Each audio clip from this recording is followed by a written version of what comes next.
Hello दोस्तों, स्वागत है आपका संस्कार एजुकेशन के इस डिजिटल प्लेटफॉर्म में। तो दोस्तों, आज हम लेके आए हैं 12 जनवरी का फर्स्ट शिफ्ट का पेपर। जो 12 जनवरी का आज का जो फर्स्ट शिफ्ट का एग्ज़ाम हुआ था उसके 25 क्वेश्चंस लेके आएंगे हैं, जो कि आपके आने वाले जो एग्ज़ाम्स हैं उनमें इनसे रिलेटेड क्वेश्चन आने की बहुत बहुत संभावना है, क्योंकि पिछले दोनों एग्ज़ाम्स हुए थे, दोनों दिनों के जो पेपर हैं वो बड़े सिमिलर रहे।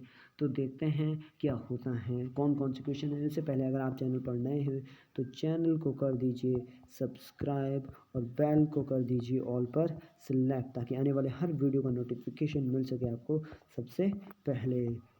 तो चलते हैं और स्टार्ट करते हैं अपने क्वेश्चंस को। तो पहला क्वेश्चन आता है हमारे, ये आता है नृत्य से रिलेटेड। सत्रिया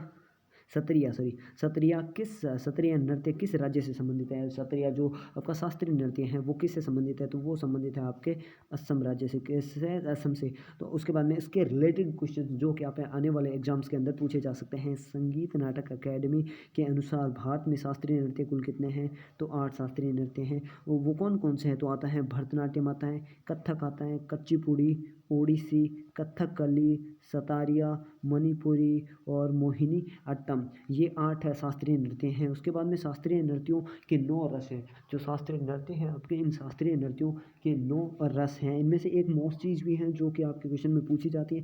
जो भारत का जो संस्कृति मंत्रालय है, संस्कृति मंत्रालय ने छऊ नामक नृत्य है उसको भी भारत का शास्त्रीय नृत्य माना है। यानी पहले 8 थे लेकिन अब 9 हो गए। लेकिन पेपर में अगर आए एग्जाम में तो आपको 8 ही करना है, क्योंकि यही राइट आंसर है। क्योंकि संगीत नाटक अकादमी के अनुसार 8 है, लेकिन जो भारत का मंत्रालय, संस्कृत मंत्रालय, उसने अभी कितने कर दिए हैं, 9 कर दिए हैं। तो चलते हैं अपने नेक्स्ट क्वेश्चन की ओर। नेक्स्ट क्वेश्चन आता है अपना जनसंख्या से संबंधित क्वेश्चन है। 2011 की जनगणना के अनुसार महिलाओं की साक्षरता दर कितनी थी। 2011 की जनगणना के अनुसार, मतलब जो जनगणना हुई थी उसमें देश की साक्षरता में वृद्धि हुई है। यानी देश की जो साक्षरता दर है वो तो आपके 74.04% है। और वहीं अगर पुरुषों की बात करें तो 82.14%, और महिलाओं की बात करें तो 65.46% इनकी जो साक्षरता दर है। और चलते हैं अपने नेक्स्ट क्वेश्चन से। नेक्स्ट क्वेश्चन आता है कौन सा खिलाड़ी क्रिकेटर है। मतलब एक क्वेश्चन आता है जिसमें पूछा गया था कौन सा खिलाड़ी क्रिकेटर है। उसमें आपके 4 ऑप्शन दिए गए, जिनमें से 3 खिलाड़ी थे और एक ऑप्शन था सानिया मिर्जा। उनमें से राइट आंसर हो जाएगा सानिया मिर्जा, क्योंकि सानिया मिर्जा इंडिया के लिए एक टेनिस प्लेयर है, ना कि क्रिकेट प्लेयर। चलते हैं नेक्स्ट क्वेश्चन की ओर। थोड़ा बड़ा कर लेते हैं। हाँ, अब दिखता ही दे रहा होगा। हाँ, जब बेरियम क्लोराइड के विलय में सोडियम सल्फेट का विलय मिलाया जाता है तो सफ़ेद अवक्षेपण किसके बनने के कारण होता है। मतलब कौन सी चीज़ का नया उसमें संयोजन होता है जिसकी वजह से सफ़ेद अवक्षेपण बनता है। तो देखते हैं, इसमें कहता है बोरियम सल्फेट बनने के कारण एक सफ़ेद अवक्षेपण बनता है, जबकि सोडियम क्लोराइड के विलय में रहता है। यानी होता है आपके bohrium chloride plus sodium sulphate. Bohrium chloride plus sodium sulphate को मिलते हैं तो कौन सा बनता है, bohrium sulphate plus sodium chloride मिलते हैं। यानी बोरियम सल्फेट की वजह से वो सफ़ेद अवक्षेपण है वो बनता है। चलते हैं आपके नेक्स्ट क्वेश्चन की ओर। नेक्स्ट क्वेश्चन आता है स्टार्टअप इंडिया किस मंत्रालय की पहल है। तो स्टार्टअप इंडिया है वो आपके वाणिज्य और उद्योग मंत्रालय की पहल है। इसकी घोषणा प्रधानमंत्री नरेंद्र मोदी ने 15 अगस्त 2015 को लाल किला नई दिल्ली से की थी। इसे 16 जनवरी 2016 को बैंक वित्त प्रदान करके भारत के स्टार्टअप को बढ़ावा देने और समर्थन करने के उद्देश्य से मतलब इसे शुरू किया गया था। चलते हैं अपने नेक्स्ट क्वेश्चन की ओर। नेक्स्ट क्वेश्चन आता है अगस्त 2022 में वैज्ञानिक व औद्योगिक अनुसंधान परिषद CSIR की प्रथम महिला निदेशक कौन बनी। तो बनी थी आपके नल्ला थम्बी कलाइसेल्वी। नल्ला थम्बी कलाइसेल्वी कौन बनी थी, नल्ला थम्बी कलाइसेल्वम बनी थी। तो चलते हैं आपके नेक्स्ट क्वेश्चन में। 2022 शिवसेना से राज्यसभा, देखो 2022 में शिवसेना से राज्यसभा सदस्य महाराष्ट्र का कौन बना था। यानी महाराष्ट्र से शिवसेना का कौन बना था, तो वो बना थे आपके संजय रावत बने थे। कौन बने, संजय रावत। उसके बाद में इससे रिलेटेड क्वेश्चन जो कि आने वाले एग्जाम्स में आपसे पूछ सकता है। हाँ, तो 2022 में राष्ट्रपति द्वारा मनोनीत राज्यसभा के सदस्य कौन थे? तो पहले आते हैं आपके वीरेंद्र हेगड़े, जो कि आपके सोशल कार्य से संबंधित रखते हैं और ये कर्नाटक के हैं। इन्हें 2 जुलाई 2022 में मतलब इन्हें राज्यसभा का सदस्य मनोनीत किया गया। उसके बाद में आता है गुलाम अली खातन, ये भी सोशल वर्क से संबंधित है और ये जम्मू कश्मीर से। उसके बाद में आते हैं वी विजेंद्र प्रसाद और ये सिनेमा से हैं, आंध्र प्रदेश से। उसके बाद में है इलराजा, ये आर्ट से संबंधित यानी कला से संबंधित और तमिलनाडु से है और जुलाई 2022 में इन्हें भी राज्यसभा का सदस्य मतलब बनाया गया था। उसके बाद में आते हैं पीटी उषा, ये स्पोर्ट्स से संबंधित है और ये केरल से 2022 जुलाई 2022 में राज्यसभा का सदस्य इन्हें मनोनीत किया गया था राष्ट्रपति के द्वारा। उसके बाद में आता है नेक्स्ट क्वेश्चन आता है वयस्क में कितने पोषक तत्व जरूरी हैं? तो इसमें जरूरी हैं 6 पोषक तत्व। कितने पोषक तत्व? तो 6 पोषक तत्व आपके इसमें जरूरी हैं। कौन कौन से हैं? वो आता है आपके विटामिन, खनिज, प्रोटीन, वसा, पानी और कार्बोहाइड्रेट। क्या होता है? कार्बोहाइड्रेट, यानी इन 6 पोषक तत्वों की मानव शरीर के लिए बहुत ही आवश्यकता होती है। उसके बाद में आता है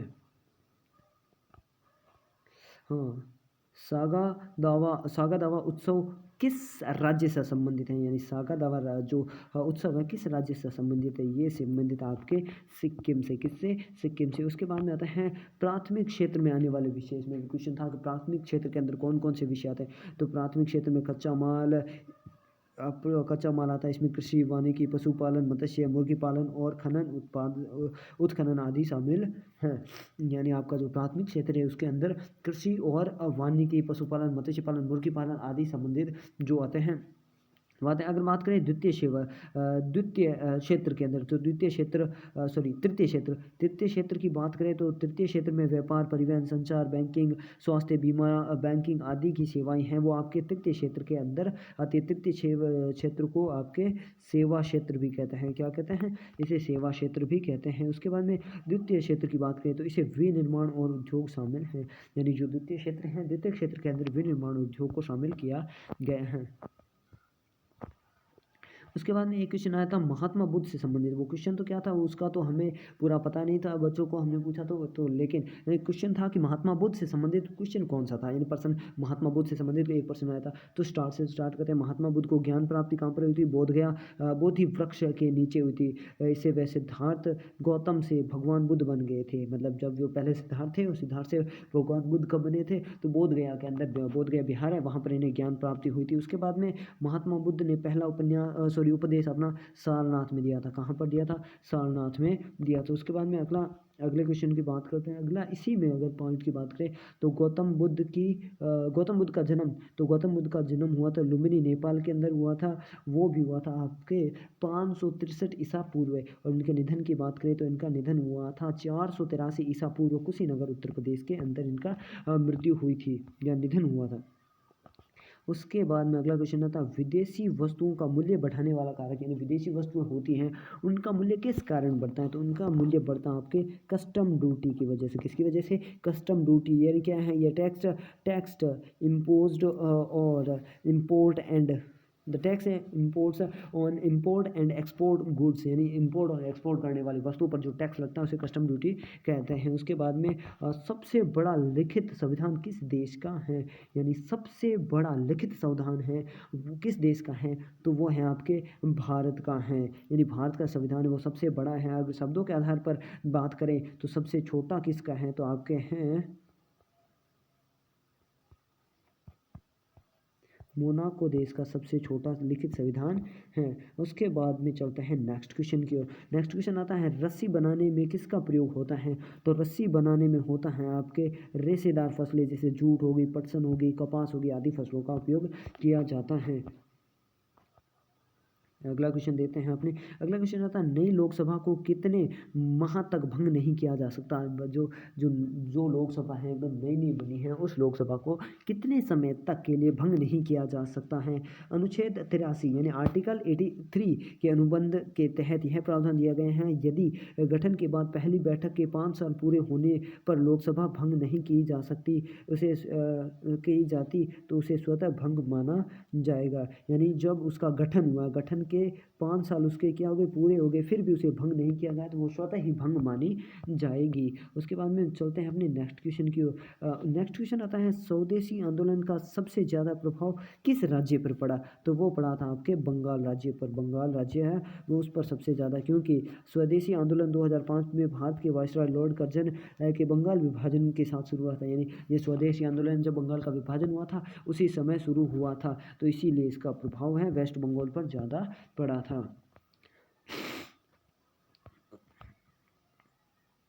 देखते हैं नेक्स्ट क्वेश्चन। तो नेक्स्ट क्वेश्चन आता है आपके, सोवलोना नारायणन किस से संबंधित है? तो ये कथक नर्तकी है, यानी सोवना नारायणी है वो कथक नृत्य। इनके गुरु कौन है? तो इनके गुरु हैं बिरजू महाराज। कौन है? तो इनके गुरु हो जाएंगे बिरजू महाराज। और ये इनको पद्मश्री मिला था 1992 में, और इन्हें संगीत नाटक अकादमी अवार्ड 1999, ये 2000 यानी 1999-2000 में मिला था। उसके बाद में एक और क्वेश्चन आता है, वो है आपका एहला शिलालेख रवि कीर्ति द्वारा रचित के द्वारा लिखी है। यानी एहला शिलालेख है वो रवि कीर्ति द्वारा लिखा गया है। वह किस राजा के दरबारी कवि थे? यानी ये रवि कीर्ति हैं वो किस राजा के दरबारी कवि थे? तो ये थे आपके पुलकेशिन द्वितीय के, किसके? पुलकेशिन सेकंड के ये दरबारी कवि थे। चलते हैं नेक्स्ट क्वेश्चन की ओर। हाँ, नेक्स्ट क्वेश्चन आता है, बुद्ध पूर्णिमा को सागा दावा त्यौहार कहाँ मनाया जाता है? यानी सागा दावा त्यौहार है वो जो हमने पहले ही बता दिया सिक्किम के अंदर मनाया जाता है, लेकिन वो नेक्स्ट दूसरे तरीके से घुमा के पूछा गया था। पहले सीधे पूछा सागा दिवा, उसके बाद पूछ लिया बुद्ध पूर्णिमा को सागा दिवा त्यौहार कहाँ पर मनाया जाता है? तो ये सिक्किम की राजधानी, यानी सिक्किम की राजधानी में यह हर्ष बड़े उल्लास और हर्ष के साथ में मनाया जाता है। यानी एक ही क्वेश्चन को दो अलग अलग टाइप से पूछा गया है।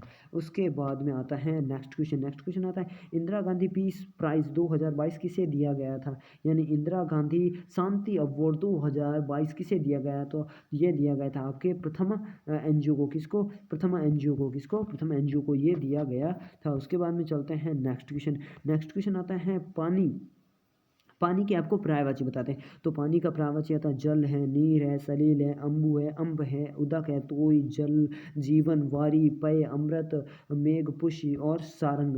क्या? सारंग। जल, नीर, सलिद, अम्बु, अम्भ, उदक, तोय, जीवन, वारी, पय, अमृत, मेघपुष्य और सारंग। यानी ये जो सारे के सारे हैं वो आपके पानी के पर्यायवाची हैं। उसके बाद में नेक्स्ट क्वेश्चन आता है आपके, अग्नि का विलोम शब्द क्या होगा? यानी अग्नि शब्द का विलोम शब्द क्या होगा? अग्नि का विलोम शब्द होगा आपके जल। अग्नि का क्या होगा? जल। अग्नि किससे बुझती है? तो अग्नि बुझती है आपके जल से तो बुझती है। उसके बाद में नेक्स्ट क्वेश्चन आता है आपके, विलोम शब्द बताना रात का विलोम शब्द आपको पता है, ये रात का विलोम शब्द होता है आपके दिन। तो चलते हैं नेक्स्ट क्वेश्चन आपको बताना था पर्यायवाची किसका? पवन का। पवन यानी हवा का। पवन है, इसका हवा हो गया, समीर हो गया, वात हो गया, मारुत, अनिल, पवमान, प्रभंजन, प्रवात, समीरण, मातरिश्व और वायर। यानी ये सारे के सारे किसके हैं? पवन के ही आपके पर्यायवाची। उसके बाद में अगला एक आया था आपके, गुल्लर का फूल होना मुहावरे का अर्थ है। यानी क्वेश्चन था आपके, गुल्लर का फूल होना किसका? गुल्लर का फूल होना मुहावरे का अर्थ क्या है? तो इसका होगा अलभ्य वस्तु, यानी जिसका कोई लाभ न हो, न दिखाई पड़ना, यानी जो दिखाई नहीं पड़ना, लापता होना, दुर्लभ होना या दिखाई न देना, ये हो गए इसके आंसर। तो आज के लिए बस, तो आज के बस जितने भी क्वेश्चन थे हमने आपको बता दिया। अगर वीडियो आपको अच्छा लगा तो वीडियो को एक लाइक ज़रूर कर दें, और चैनल को, अगर चैनल पर पहली बार हैं तो चैनल को आप कर दीजिए सब्सक्राइब और बेल को कर दीजिए ऑल पर सेलेक्ट, ताकि आने वाले हर वीडियो का नोटिफिकेशन मिल सके आपको सबसे पहले। तो आगे भी ऐसी शिफ्टों, अगर आप भी चाहते हैं कि आपको भी ऐसी जो भी आगे आने वाली शिफ्टों हैं उनके, अगर आपको क्या एग्ज़ाम के क्या चाहिए, अगर एग्ज़ाम के पेपर चाहिए, क्या चाहिए? सॉरी, थोड़ा सा इन्हें वापस ऊपर कर लेते हैं। हाँ, अगर आपको चाहिए आपके क्या पेपर चाहिए, तो इसके लिए आपको क्या करना है? चैनल को सब्सक्राइब कर लेना है, और हमारे टेलीग्राम चैनल है वहाँ पर चले जाइए, और वहाँ पर आपको मिल जाएगा इसका सारा का सारा PDF। क्या मिल जाएगा? PDF। क्या? PDF आपको वहाँ पर प्रोवाइड करवा दिया जाएगा। जय हिंद, जय भारत, वंदे मातरम। तो मिलते हैं नेक्स्ट वीडियो में।